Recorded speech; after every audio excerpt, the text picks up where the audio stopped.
Yo, yo, yo, it's Heed coming at you from the car. So I got a question. For all you normal people out there, if you consider yourself that way, maybe you don't. Maybe you just don't consider yourself weird, because I definitely am of the crew who consider myself weird. I mean, I've been told enough times. I know what's up. I'm weird.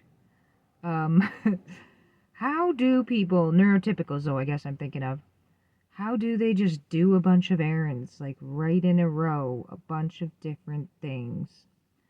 Because, like, I just went out. This is as a favor to my husband's grandmother. I did a bit of a running around for her. And I would never say no to this. Obviously, it's just little things she needs to have done. But I had to go to 3 different places. I had to go to the pharmacy and pick up her prescriptions. So she gave me her card to pay for that. And then go to Tim's and get treats. Like, she wanted donuts and stuff, and something for the kids. I got myself a coffee on that too. She paid for this. So that was a nice bonus. But it's another stop, and I had to go through the drive-through. Not only did I have to go through the drive-through, like, I wanted to go through the drive-through because of the idea of avoiding the social contact. It's such an awkward situation standing in the line within the restaurant, like with people eating and other people standing in the line. It's just such a weird, I feel so awkward there. Anyway, so yeah, I went to the drive-through even though I knew I had to go into the store anyway, because she wanted me to get Pringles, but they don't always have the kinds, they don't have much of a variety at the corner store, so I just got them at the gas station instead.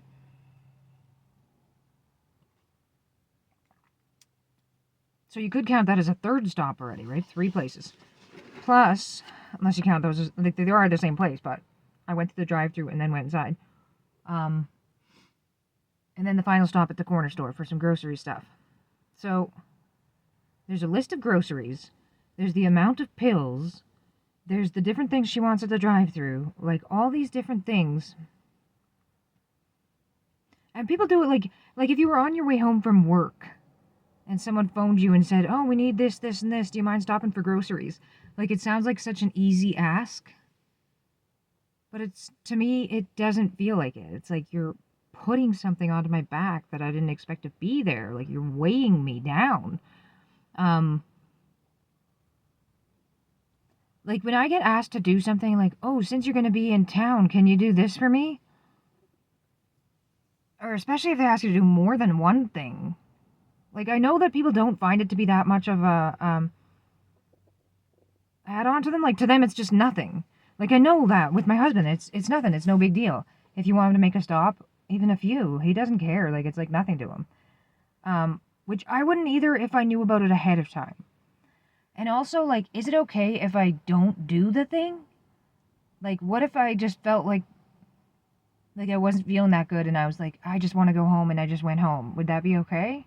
Because sometimes that happens. Like, if I still had to do a bit more shopping, but I'm in the grocery store and I just start to be like, I just want to leave, I'll just leave, not even buy my stuff, leave, not do any more stuff that I have to do, and just go home and be like, okay, I'm fine with it. You know? Like, yeah, sometimes I just accept that, like, okay, I didn't do the thing today, I'll do it another day, you know? I don't get it, man. Because those stops, like, it really takes a lot out of me. Like, it starts to make me not want to go out again.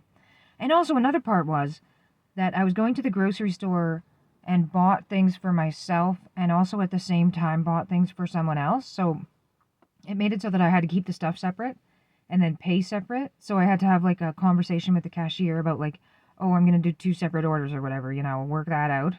Especially if it's a new person or something. But I'm very familiar with these cashiers. Like, it's not that big of a deal. In this instance, I was just coming over to do these things for her. And I also knew that we needed groceries as well, so I wanted to get groceries for us too. It's a bit of a complicated thing. To me, like, it seems like kind of a lot. It makes me not want to go out and do social, like be social as much. Like, it takes something out of me. Maybe this was a bit too much of a ramble, but yeah, it's just definitely something I noticed. Well, part of it is it's like it's hard for me to go off the plan.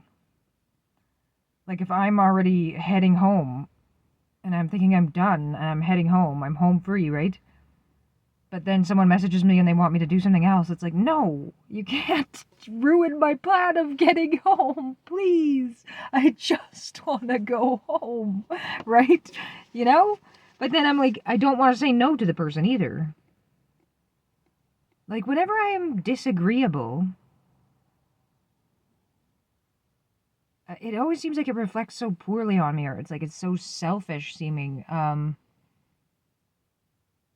Like, I feel extremely pressured to just always say yes. Always do whatever is being wanted of me. Like, just do the thing, you know? It's easier to just do the thing than to have to deal with the consequence of, like, being difficult or be seen as difficult. I think I am often seen as difficult, and I can be seen as being very argumentative when I don't mean to be. I'm not trying to be argumentative. I'm just asking questions and wondering about things. Like, I'm not purposely being difficult. I think it has to do kind of with the minutia, getting lost in the minutia, as Orion Kelly talks about, like asking the annoying questions. I know I definitely do this, like when he talked about conversations with his wife, where he just keeps asking, like she'll tell him about something and he just keeps asking so many questions about it, and she's like, I don't know every detail, you know. Yeah, I feel like I've had the same kind of interaction between me and my husband too, where I keep on asking things and he's like, I don't really know much about it, and it's like, I'm sorry. Especially like, where are the bathrooms? Like, are there bathrooms? Is it public bathrooms? Are they open? And like, when will there be food? Like, if it's about an event, you know, like I have so many things I want to know beforehand.